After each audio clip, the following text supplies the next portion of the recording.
Hello, everybody. Welcome to the presentation on business transformation with machine learning and AI leveraging Google Cloud. If you are at various stages in the journey of machine learning and AI, it could be either early adopter or have been exploring or have been just considering to think about how machine learning and AI is going to impact your business. This is something that you'll enjoy watching for the next 1 hour. Feel free to post your questions under the audience section, and I will try my best to answer as we go through this. Let me introduce myself. I'm Manju Devdas. I'm the founder CEO of a company called Pluto 7. We are a partner for Google Cloud, also commonly known as GCP, Google Cloud Platform. As we go through this presentation, what I'll walk you through is making sure that the experience that we have had working with Google Cloud, we are one of the top 5 partners, breakthrough partners of the year selected by Google Cloud. For some of the innovative work that my team has done, working side by side with Google, leveraging the platform to solve some of the world's most complex business problems. We deal with largest retailers to largest brewing companies to the largest equipment manufacturing companies in the world, which by default means that these are the most complex problem needing an advanced platform. In my experience, 17 years working with various organizations, I started my career at Cisco in the supply chain organization, and as a part of that, I learned the complexity of what it takes to run a large-scale business, global, massive amount of data, running predictive analytics. From there on, have helped 30-plus large organizations and over 100-plus companies define their customer experience, digital marketing to supply chain. Over the next 1 hour, I will walk you through not only my experience and journey, but also how we have evolved with leveraging various technologies over a period of time, and now finally got to one of the most amazing and awesome platforms, which in my personal opinion, where as we work with these customers, looking at their business transformation journey and really understanding what it means for them.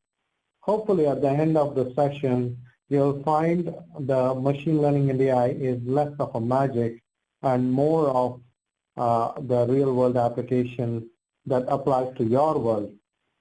Now, before we start the presentation, sharing with you a lot of the aspects of machine learning and AI and its application in business, one prediction, which is, in my opinion, could be a little bit of a bold prediction, is I believe the internet boom compared with machine learning and AI is going to dwarf, in the sense the impact that you're going to see with machine learning and AI making to business, people's lives, work, and even education would be far higher than internet. But again, that's a bold statement. We'll look at 2020 and beyond and see how all of the things shape up. Like I mentioned, we are one of the top partners for Google, and we specialize in analytics and machine learning. And below are some of the logos. This is not a complete list of logos where we have been transforming the business. Now, from any technology that we look at, we have to first look at it from a domain aspect. What problem are you solving? And how does that problem, it could be the same traditional problem in your manufacturing. It could be forecasting. It could be in healthcare. It's about patient care, or in retail, it's about customer experience. Same problems that existed for decades, but now you use more powerful technologies to shift the KPIs beyond the normal accepted levels. These are the domains that we focus on, and I will focus on 3 of them on the diagonal line, which is primarily around retail, manufacturing, and healthcare, and walk you through some of the real-world cases. Before we go into those cases, what is machine learning and AI? These days, when you open social media or internet, it's pretty amazing how much of content is out there. Some of them brilliant, amazing content. Some, well, not so much. And this is where you really want to anchor to some of the top universities and top organizations like Google to really understand what it means. Having personally spent many years with Google over the last 3 years at least, and really understanding machine learning and how Google leverages it. Google has been running 4,000 plus machine learning models from Gmail to YouTube to Photos, and the list goes on. Pretty much every Google product has machine learning playing a significant role in production today. Having said that, now we are dealing with real experts, and then simplifying all of this means that it all comes down to how you take human decisions, which is generally biased, what we call experience, and we have our opinions. And when we apply that to business decision making, it then leads to a decision which is relatively poorer in quality. It could be a forecast, a demand forecast prediction. It could be a decision on a device part maintenance and so on. Now, that it's kind of hard to experience this until you go through and implement this in your business ecosystem. I've been at large multi-billion-dollar enterprises where people have done a particular job for 30 years and they believe they are the best, and the organizations believe they are the best. But over 6 to 8 weeks, when you deploy a machine learning model, when you shatter their belief, and it really opens their minds in terms of what's possible. So with that said, let's walk through some real examples so that you can really understand what does this all mean, right? And what is beyond the hype. Some of the problems that we have solved are listed here. These are problems that are, every one of them have been solved for a real customer. Now, since we are doing repeated problem solving, we have packaged them as solutions. For example, marketing ML is all about really understanding your customers at greater depth, and having, even if you have some of our customers have a million plus customers with 500,000 products. Now, how do you target a specific customer with the specific product at the right time through their digital interaction, be it website, social, email, videos, and so on? That's what it's largely about. And when you have to do it at that scale, you need machine learning. It's practically impossible to do that with a rule-based system. This is even more prominent when it comes to online retailers and digital companies, who are some of whom are our customers. On the supply chain side, preventive and predictive maintenance of large equipment, typically involving a lot of different parameters of input, which is hard for humans to monitor and track on when a device would fail, or when you have millions of inventory parts which needs to be available at the right time, at the right place, for the right customer, trying to align your supply and demand is a constant ongoing battle, which is defined in the form of KPIs as lead times, as forecast accuracies, or delivery times, and so on. These days, when Amazon has spent over a decade trying to master that, now the competitors want to beat that model and do better. And that's their survival in many cases. And they reach out to Google and we help them out. Similarly, when you go to, on the sales side, sales rep costs and their productivity and their ability to target the right customer to make a sales deal is not only expensive if it's done wrong, but also it's revenue lost opportunity. Identifying a customer's true lifetime value, which is not a static number, but you have to determine that periodically, and that could change, and also what the customer would really want to buy. That could change by time. It could change as the customer's businesses evolve. So machine learning models constantly learn and simply put, recommend what to focus on in your business. So these are various machine learning models. I'm going to walk you through some of the details behind this as examples so that you understand how these have helped transform businesses. When you look at supply chain world, for example, these are the common problems. These have been problems centuries back. These have been problems pre-internet days. These are problems today. But what's the difference? The difference is when you start thinking about leveraging these new technologies, what I'm sharing here, when I say new technology, let me give a little bit of introduction here. The icons that you see are part of the Google Cloud platform. Like I mentioned, Google practically runs machine learning and AI in many of their products, and it's the same search engine and YouTube platform that Google uses is what they have brought to the market in GCP. And within GCP, you have these various components. At a broad level, there are three kinds of machine learning models. There are the pre-built models where you just pass the input and you get the output. If you have used speech in your Android phone, you speak and it converts to text and so on. That's a simple example. Or it could be translation. If you're traveling to some of the Asian countries and you don't know the language, you could use translation and get the corresponding result for interpretation. Now that's pre-built model. Then we have custom machine learning models. These custom machine learning models are designed unique to your business use case, where the input data is yours.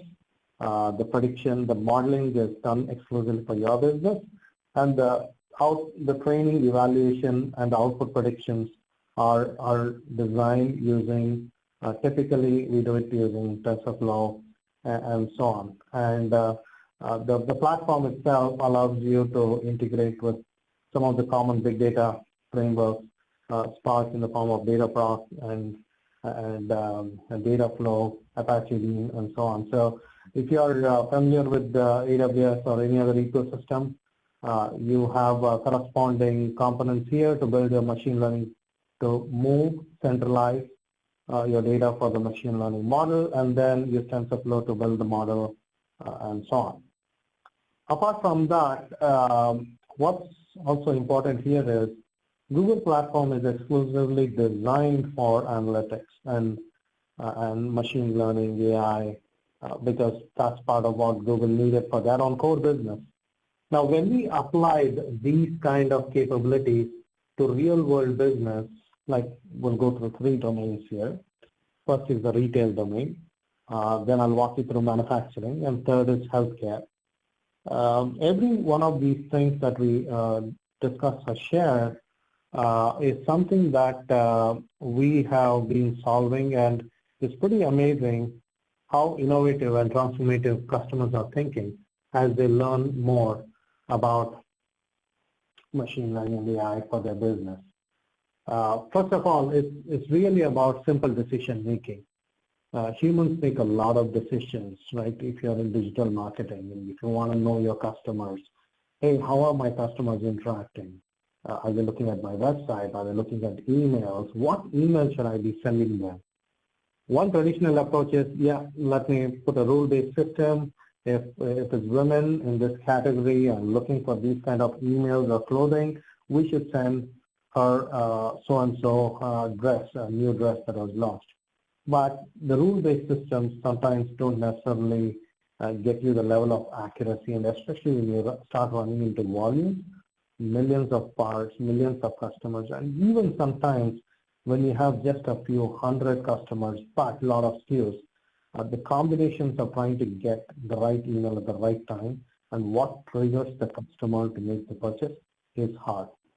So if you now look at really tracking them at one customer at a time and one product at a time and matching the customer to the right product at the right time, that's where machine learning plays a key role, and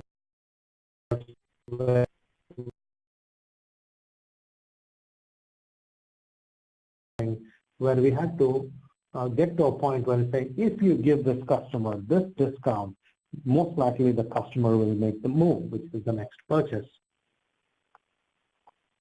Now, making these decisions, what does the customer like, and whether he will buy or not, and so on, If you try to do it through any rule-based system, it's generally hard depending on scale and complexity. Not that it doesn't work, it's the business that have been running. But machine learning really takes you to the next level because not only are they doing continuously, but if you design the right machine learning model, they are self-learning. They are learning from the patterns. They'll self-correct based on how you design the model.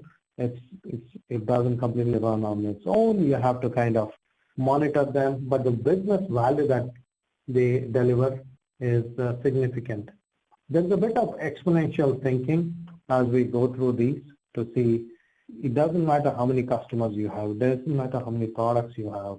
When you're running it on cloud, you don't worry about the price, performance, hardware constraints that you typically worry in your on-prem. There is some due diligence that you still need to do on the cloud, but now you can, the same power that Netflix has when recommending movies to customers, or Amazon has when recommending to the customers and what product to buy, or YouTube has when you watched a certain video, this is the next one that you might want to consider, is the same recommendation algorithms have been open source, or similar recommendation algorithms are open source by Google, which can now be applied using TensorFlow on a GCP platform, making it relatively easy for you to accomplish the same. Now, with that, when it comes down to you knowing what your customers really want, what's the history, what are the reviews saying, and what are they saying in social media. You could be one of the world's largest coffee shops in the world, or one of the high-end fashion retailers in the world. You are actively looking at it. We were working with some of the Seattle-based companies, and the scale and magnitude of the kind of reviews that they talk about is something that can practically not be done using any rule-based system. So these problems are now not only being solved by machine learning, but they're getting a lot more sophisticated as you progress. Now, on the other hand, this is one of my favorite problems, and which continues to be a problem forever, which is really understanding your customer segmentation, really understanding the products that sell well, that don't sell well, and the product customer segmentation, which is which customer would like which product because similar customers bought the same product, and so on. These are not only knowing these, but also knowing how many of the products would we need, whether and what price point. Online retailers, even SMBs, struggle to have these numbers right, and the difference for sometimes could be excess or shortage of inventory. And with that, with right demand forecasting, sometimes your inventory carrying cost can come down by 50%. To really understand your customers, it's important that you centralize your data, you collect your data, you unify the data, analyze the data, and then activate. All of this in Google Cloud terms, you collect your data through data flow, and you centralize it either on a data proc, which is a Hadoop equivalent, or a BigQuery, where you can query 100 billion rows in 30 seconds or less. And then you activate either through a visualization like a data studio, or you can, if you are more comfortable with Tableau, you can connect Tableau to BigQuery and get your results. This is just one example. Look at every model that you build or a solution that you build on GCP broadly as Lego blocks. It's the real knowledge that you need to gain first to start off with is to connect these Lego blocks to get to your machine learning model. The development time wise, it's pretty amazing when you use the other public cloud vendors before versus Google Cloud. The development time is far lesser, especially with the analytics and machine learning workload. Manufacturing, the The world of manufacturing is going through a pretty significant transformation, especially with the combination of IoT, big data analytics, and machine learning. Each of these three components have evolved over time and then have gone through different rounds of debate. Google has an offering called Iot Core. When you combine, whether you take IoT devices writing into cloud or edge computing, edge IoT, you capture information such that you know the state of what's happening, and then you centralize the data into the repository either on the edge or on the cloud, and apply a machine learning model. Again, your machine learning model can be on edge or on the cloud. Now, what does it mean from a transformation standpoint? Again, like I said, we are still solving the same basic problem or manufacturing problem. Can you make sure that I carry lesser inventory? Can you make sure my goods deliver on time? Is there a way for me to know how I can, when my devices would fail? Now, these are the things that every manufacturing floor or a manufacturing organization would like to know. I said when I engage with, personally engage with various large universities in US, West, and some of them are top in the world, to constantly do research on how the world gets incredibly complex. For example, a car manufactured and sold in US crosses border, the parts of the car crosses border 7 times before it's finally assembled. Think about it for a second. And then another large shipment and equipment manufacturing company ships 500 million boxes worldwide. When you think about scale and people and goods movement, when you combine this with a blockchain of tracking these parts as with a centralized record and so on, the game continues to change and evolve. Before we go too far, let's try to understand what it means on specific use cases. One or two of them I'll go a little deeper. For example, we are working and we worked on improving the taste of beer. This is obviously a catchy topic whenever I speak about it. This is one of the world's largest brewery, and if you're in the US, 8 out of 10 people drink beer from this company, or if you're the rest of the world, you clearly know the brands here. But the point is, what does improving taste of beer got to do with machine learning, and how can you, what's the correlation? At the end of the day, when I started off, I mentioned it's all about human decision making. When you make decisions, you are correlating different pieces of information. When you represent that in a computer, it's either numbers or text or visuals. How you combine these three to arrive and then conclude the taste of beer. And when I say taste of beer, it's got to do with the beer quality, the filtration of the beer. We'll go a little bit deeper about that as we progress. Second is work with the semiconductor company where the best forecast accuracy was at 70%, and we built a machine learning model in 6 weeks to get to majority of the product at 92%. It was shocking how can a company which has been around for 30 years now can get forecast accuracy just by a set of machine learning models. Like I said, it's got to do a lot with data patterns and removing bias out of your modeling. I personally have been doing this for 17 years, so I understand the biases that goes into a rule-based system, especially designed by the large ERP application companies. While they are evolving with machine learning as well, but they're far behind in the game. Then the inventory tracking, price point determination, these are various problems that we actively work with customers. At the end of the day, when we talk about business transformation, the goals for the top leaderships are pretty simple, which is, can you save me more money by reducing whether it's a beer wastage or excess and shortage, chip wastage, or reduce my textile manufacturing plant from producing either fashion goods or home goods, which which doesn't really sell, or increase productivity. How can I improve my labor usage so that they do less work and still produce more?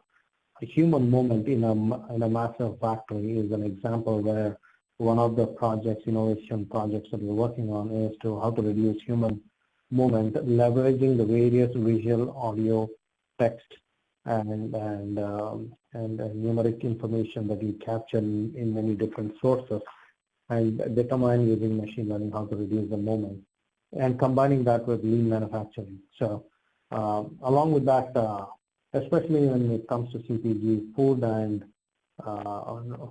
any clinical trial kind of projects, quality and safety, along with following compliance, are significant use cases that we engage with.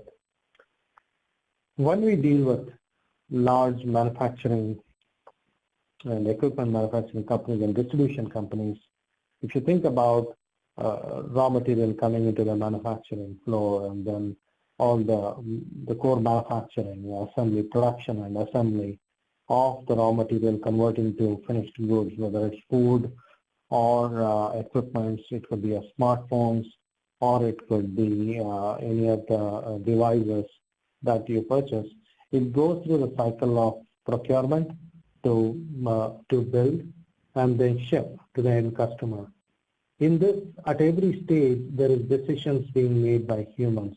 It could be decisions on arrival, it could be decisions on quality, visual inspections of whether the part is defective or not, and then there is maintenance. Are these conveyor belts, are these X-ray machines, are these plotters working as per the expectation?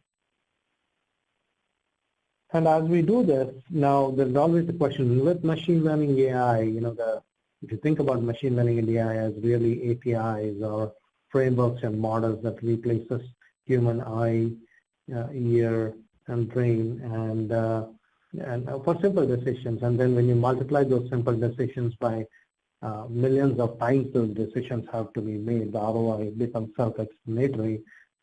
Now you take that concept and look around in your floor and see where can you apply those technologies. It could be a combination of your just capturing data, running machine learning models, or applying IoT sensors to see whether your equipment is heating up, which means it's the potential trending towards a breakdown. It's not always about breakdown. It could also mean that it's running at lower efficiencies. Determining that, predicting and capturing that ahead of time makes a huge difference for businesses. Of course, downtime means potentially millions of dollars of loss per hour, but lower performing equipment also could mean a very significant drop in efficiencies. So the data that gets used here is your data in your instance of Google Cloud. This is not publicly available data. Like for example, if you look at any of these components, when you buy Google Cloud instance, Google does not have access to your data. There is a whole security process and so on, so where you get to manage security and processing of your data. So in this architecture, if you look at capturing from your end equipment into Iot Core, and then processing the data from one module to another module in the form of data flow, or commonly what you call it as ETL, then centralizing the data in BigQuery, or commonly called like a data warehouse. When you build your machine learning model on Cloud ML, now you have your recommendations. From there, you can show your data in a visual tool like Data Studio, or if you're comfortable with Tableau, you can plug into Tableau. The idea here is that whether you're an oil and gas refinery, or you're a retailer, or you're an equipment manufacturer, clothing, healthcare, this architecture is going to be more and more prevalent. But in my belief, as we progress with thinking about our businesses, of building, whether it's better forecast, better supply management, or better maintenance of equipment, just like how, if I said 25 years back, internet is going to change a lot of aspects of your business. it would have sounded too dramatic. How can just connecting two computers change everything about a business? And today you see how internet has proliferated in your enterprise. It's the same thing that you'll start seeing machine learning and AI proliferate in your business. And if you're in the manufacturing business, you'll start seeing this in many forms. So at the end of the day, it is really why consider machine learning for forecasting? It is if you have tried enough rule-based systems and traditional systems and you've reached a certain threshold and you really want to see a dramatic shift, assuming you have enough data, that's one of the prerequisites, then we have seen in certain cases forecast accuracy go by 20%, or delivery times improved by, for a food delivery, approximately by 5 to 10%. Or device failure rates, failure rate reduction by over 20%, saving tens of millions of dollars, right? Or labor cost reductions by 20%. These are numbers when customers see through 6 weeks proof of concept and then extrapolate that with a study of what with the change management. In 3 months, the realization that the KPIs can improve so much is something that the organizations have to then take it forward and make sure the broader stakeholders get the buy-in and alignment to adopt. Because for most part, your organization stakeholders will consider this as a mystery and have a question in their mind which needs to be answered before they can believe that this works. And based on that, they'll adopt in their environment. So there is, in my personal opinion, about an 18-month journey that we are facing where this adoption and learning and awareness is going to go up significantly. Typically, in a machine learning project, we have seen at least a 6-month lead time before the broader stakeholders accept to introduce that into production. Similarly, like when you are dealing with chip manufacturing and when you're improving the forecast, it's not only about improving forecast, but it's reducing the excess and obsolete inventory that you carry because of poor forecast. Now, one of the use cases that catches a lot of attention is improving the taste of beer. What does beer got to do with machine learning? Improving the taste of beer or beer quality means that there is a specific step around beer filtration. And during this beer filtration process, there are solid particles that are filtered, the right solid particles that need to be filtered to get to the right level of turbidity and consistency and clarity, which when you taste it, it will taste like a good beer. So now this whole filtration process is managed through human judgment by looking at millions of rows or potentially even hundreds of thousands of rows with hundreds of columns of data. And through various experiences, you come to a certain conclusion that certain columns are significant, certain are not, and you make a judgment. So when we applied this using TensorFlow, we improved the filter replacement or filtering process improvement by from about 70 to 75% to close to 90%. This improved the taste of beer. What does it mean if you don't have this, and if you do the filter replacing or filter it's called a knockdown process. If you do it too early or too late, both are bad. If you do it too late, you're rolling out a lot of poor quality beer. If you do it too early, you're wasting a lot of beer and profitability. More importantly, you're slowing down the production. That is a serious impact, and you want to avoid that. That's where when you go into machine learning model, you improve the whole filtration process significantly by looking at data that were previously not necessarily seen as significant, but through active data science and data preparation work that you do through what's called feature engineering, you determine that there are certain columns of data that were not significant are actually significant. Now, once you determine that you found that you can predict when the filtration knockdown process is going to occur, and you now need to go back and say how you are going to improve your process. And not only that, you start thinking about how to adjust the parameters so that the knockdown or the filtration or the beer going back doesn't occur in the first place. And the underlying architecture could be as simple as looking at the centralizing your data, building machine learning model, and providing the visuals on when the knockdown happens. Now, in these kind of projects, these are not like 6 months, year-long projects when you try to innovate. You identify a possible use case and you build the model, of course, you know, the right data, and you prove the value in 6 weeks. And in some cases, we have shown the value to be over $10 million for a machine learning model built over X number of weeks. Now, we spoke about retail, we spoke about manufacturing. There are a long list of use cases that we engage and work with. Some of them are incredibly innovative. For NDA reasons, we cannot discuss all of those.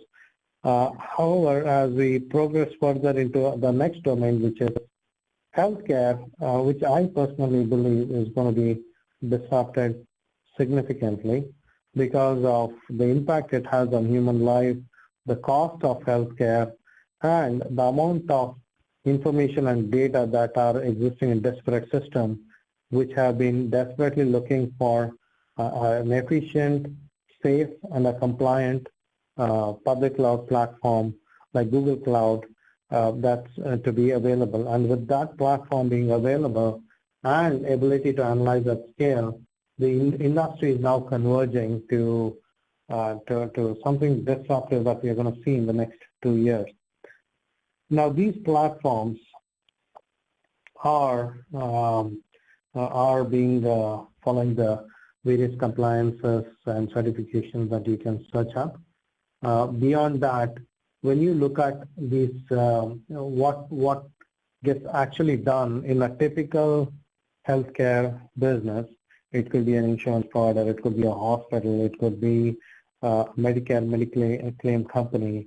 A lot about it is capturing information in different forms, be it on paper or typed information, then stored in the local hospital or through a group of hospitals or insurance. In the information exchange, there is the time lag between the exchange and what's the actual source of record and so on.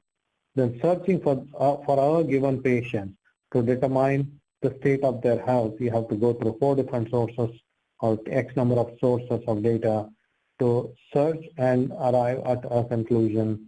It could be about the treatment, or it could be about medication, it could be about approval of your insurance claim. So a lot of these things are common scenarios that we see, and which is currently going through some challenges, and which we all experience if you're living in some of these countries where your information as a patient is disparate and correlating is a challenge. It's not only a challenge for you, but for the doctors who are treating, or the pharmacists, or the insurance companies. It's a challenge for them to constantly look, correlate information about you as a patient and similar patient like yours, and come up with appropriate treatment at the lowest cost or the right cost. With machine learning and cloud, we centralize this. When you centralize the data, and instead of relying on the semi-manual approach or manual approach of you relying on a doctor's memory on all the different information, all the treatment given to you in the past, now a more centralized information with machine learning helps improve the probability of getting better treatment for you. So with that, it's really now what we're talking about is getting to better recommendations. So we work with some of the healthcare providers, insurance claim companies, and so on, where they would like to know how their patients will progress with their health much before they actually run into a chronic disease situation, so that they can keep the insurance costs lower for them, as well as avoid health crisis, which is better for the patient and for the insurance company and for the providers.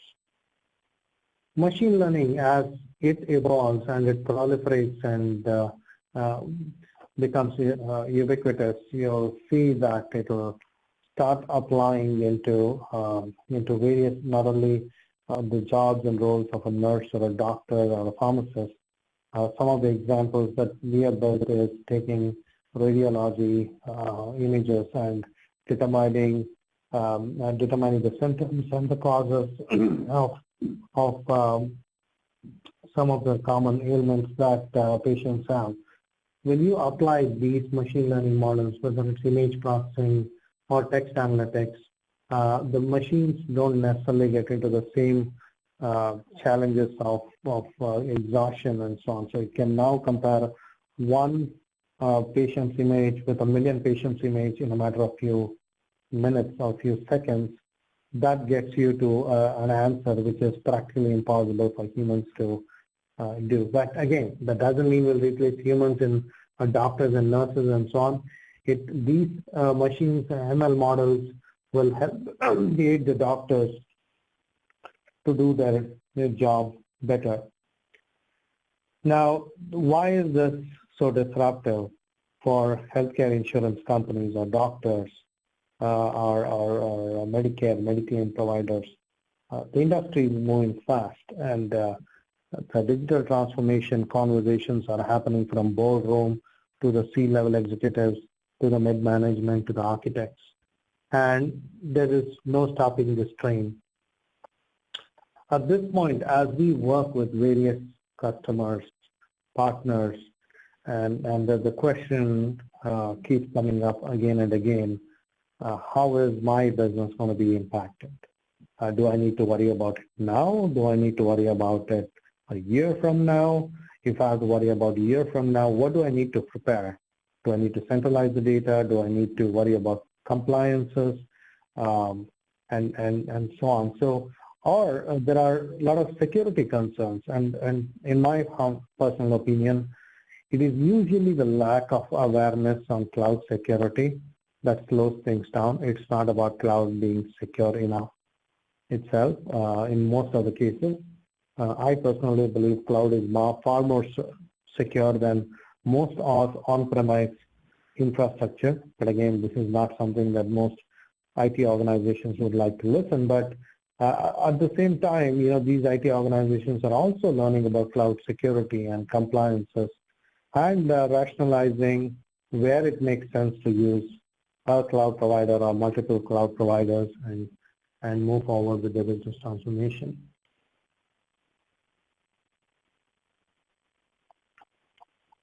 Now, when customers engage with us, it's usually a combination of innovation, digital transformation, combined with our deep knowledge on machine learning, AI, knowing how Google has transformed, for example, even the data center.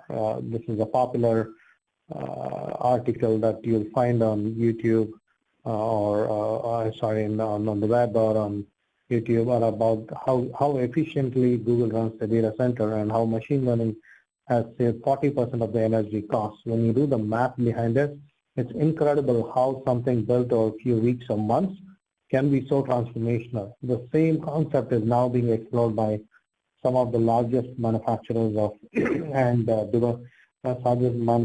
distributors to see how they can apply the same to transform their businesses. When it comes to the journey, we work with the customer to identify first where they are in the journey. There is no right or wrong answer. It all depends on which domain or vertical you originate from. What is your competitor doing, and is your competitor using it as a differentiator, or is it a survival necessity?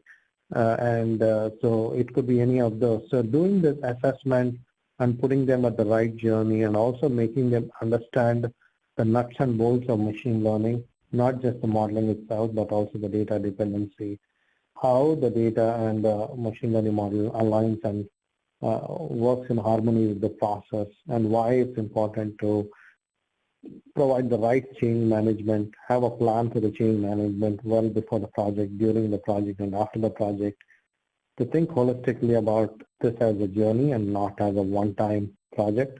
is part of what we do during a workshop. Then we work with the customer to build the proof of concept over 6 weeks.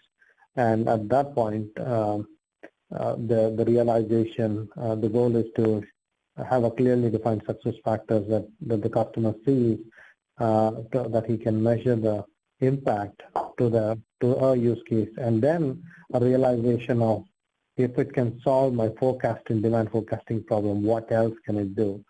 Really demystifying the machine learning and AI. And beyond that, upon providing a successful machine learning model, how do you deploy that, integrate into your core business, centralize the data, migrate the data, which is typically called analytics or data migration and so on. Those are the things that we take the customer through. Now, feel free to connect with me on LinkedIn. My name is quite unique, so you should be able to find me quite easily. If you have a question around using GCP, we can get you some trial credit, I think $500 trial credit, or you want to engage us to help you with the workshop or a proof of concept, or even have a conversation, send a note to contact@pluto7.com, and we'll be glad to help you out. There are some questions from the audience. I'm going to answer a few of them. If you have more questions, please type it out, and I will respond as much as I can. We have about a little over 12 minutes left. Will the presentation be shared? I believe BrightTALK will be sharing the recording and so on. So in terms of rest of the presentation, I'll figure that out, and hopefully there's a mechanism, we will try to do that. What techniques are available to protect privacy in the cloud?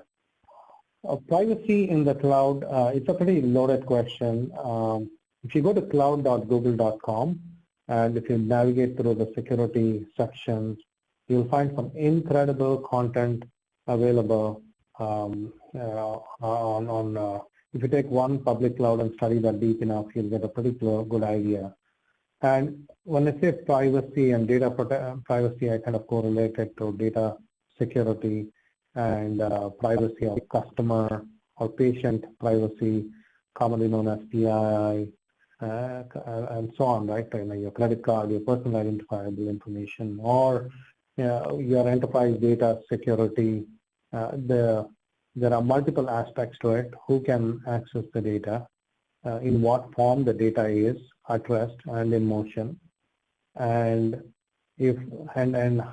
who can or cannot read, and what does it take for them to read the encrypted data and the life of the data. So there are many aspects to this privacy and data security. So one thing I can broadly tell is, if you really, and this is an analogy I use, is if I give you $1 million, would you keep it at home or bank? And most of the people say bank, for the obvious reasons. Banks are more secure, and there is processes and systems in place and so on, which is hard for you to build at your home. It's on the same philosophy. That's a more simplistic answer. Like Google, for example, has 5 PhDs exclusively focused on security and privacy. So you can read up more about that on the web. The next question is, what is Google doing with our data? Do they use data to target publicly? This is something that you can research more. I don't want to comment on behalf of Google, but what I can tell is, when you get a GCP instance, a Google instance, Google does not have access to your data. You control your data. Presentation, okay. So there is a question on medical diagnostics.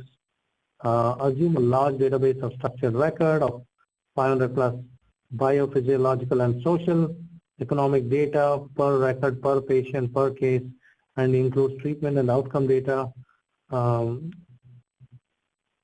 So the question is, what kind of predictive analytics do you suggest for something as massive as this?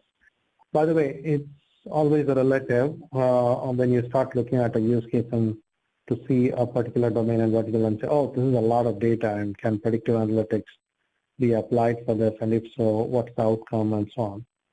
If you look at Google, for example, has practically a good portion of the world's data, and the architecture is built to scan and predict based on such massive amount of data. So we work with and discuss business problems with the largest aircraft manufacturers to the biggest coffee company to the biggest fashion retailers to manufacturing companies and so on.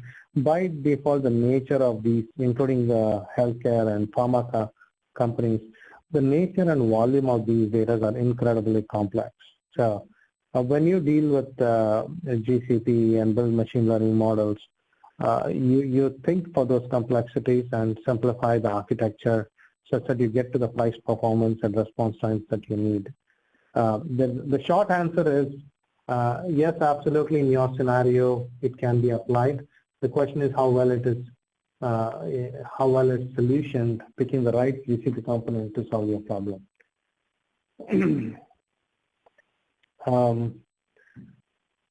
What about the computation on encrypted data? Now, the question is pretty vague. Now, the data that's encrypted, as the data moves from your compute engine or your virtual machine from one virtual machine to another virtual machine, and then stored in various data sources, server or serverless architecture.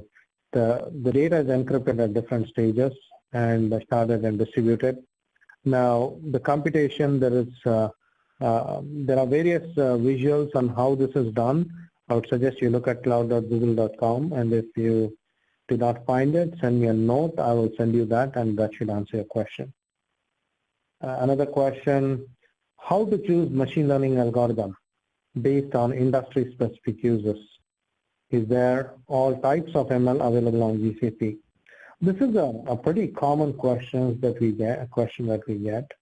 My strong recommendation is first focus on your use case and focus on feature engineering. Feature engineering, simply put, is if you have like 300 columns of data, or let's say a 10 million rows of data, first identify which of those 300 columns do you really think are significant. This is an exercise which sounds easy, but really requires a strong business domain experience as well as data science skills. When you combine the two, and if you are able to get to certain amount of meaningful columns which focuses on your use case outcome, then getting into machine learning models would be the next logical step. Now, to get to the core of your question, assuming you have done the data preparation and feature selection right, selecting the right machine learning model will be trial and error. But when you work with somebody like Pluto 7, where we are one of the top 5 in the world, endorsed by Google for our analytics work and the domain that we bring, especially in supply chain and machine learning and some of these domains that I mentioned,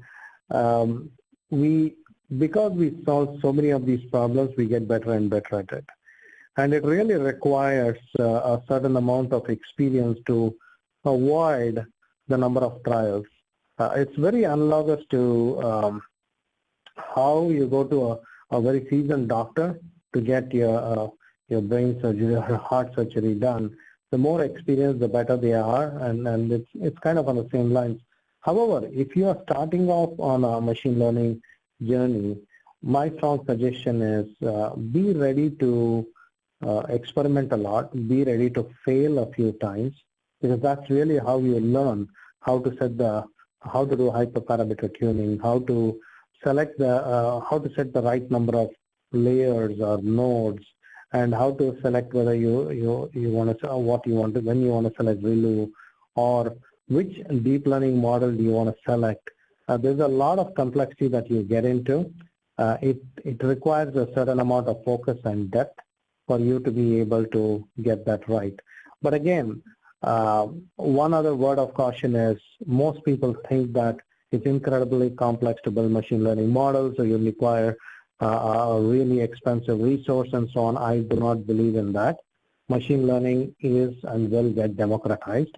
90% of world's machine learning models are applied against a pretty straightforward use case, where a pretty straightforward machine learning model will generate huge business value. This is something we'll see a lot in 2019. Okay, the next question. The key to do this is model and analytics use. How do you understand the model and verify it? Again, like I mentioned in the previous exam answer, it's a continuous iteration. It's the recommendation or suggestion I have is don't isolate the team working on the machine learning model as this geeky sci-fi group who's working on it. You really have to bring the business domain expert and combine them along with the data science expert and make them a strong team. And you'll be surprised just through good collaboration between the business or line of business team with the data scientist and the machine learning model building expert, they'll come up with some incredibly powerful answers in a short window. Let's see if there's any more questions. We are kind of running out of time. I'll take one or two more questions and then we'll wrap it up. Should you trust what is written on one of the URLs that person posted? Well, it is always relative whom you want to trust. It's up to you, right? But do your homework. If I can tell you that, you know, the world, and this is my personal opinion, this is not endorsed by anybody, majority of the world's the privacy and security and standards will be defined by, data security standards will be defined by less than 10 companies. And that's the reality right now. And these companies invest a lot of money in securing your data and protecting your data because it's in their vested interest to protect their businesses as well. So now again, there's always some corner cases somebody takes and shows up and says, oh, what are those? Those are never-ending scenarios. Let's focus on the majority. Unless one of these 10 providers lose your trust, I would say, you know, it's fairly good for a majority of us to read and educate ourselves first before judging whether it's trustworthy or not. With that, I will wrap up the session. Hope this was informational. I enjoyed presenting and learning these, learning through the questions that you guys asked, and collectively, it is going to be a disruptive market by 2020. Whether you are in a career growth mode, career change mode, or building a machine learning model to prove to your boss or to your executive that you can help transform businesses, start the journey now. We are hiring actively in US and certain other parts of the world. So do send your resumes to contact@pluralsign.com or send me your resume or a note to my LinkedIn, and we'll be glad to connect you with the right people. Enjoy your machine learning experience, and remember, there is no magic in this. It's really math at scale. And to be more specific, high school math and algebra and statistics at scale. Good luck.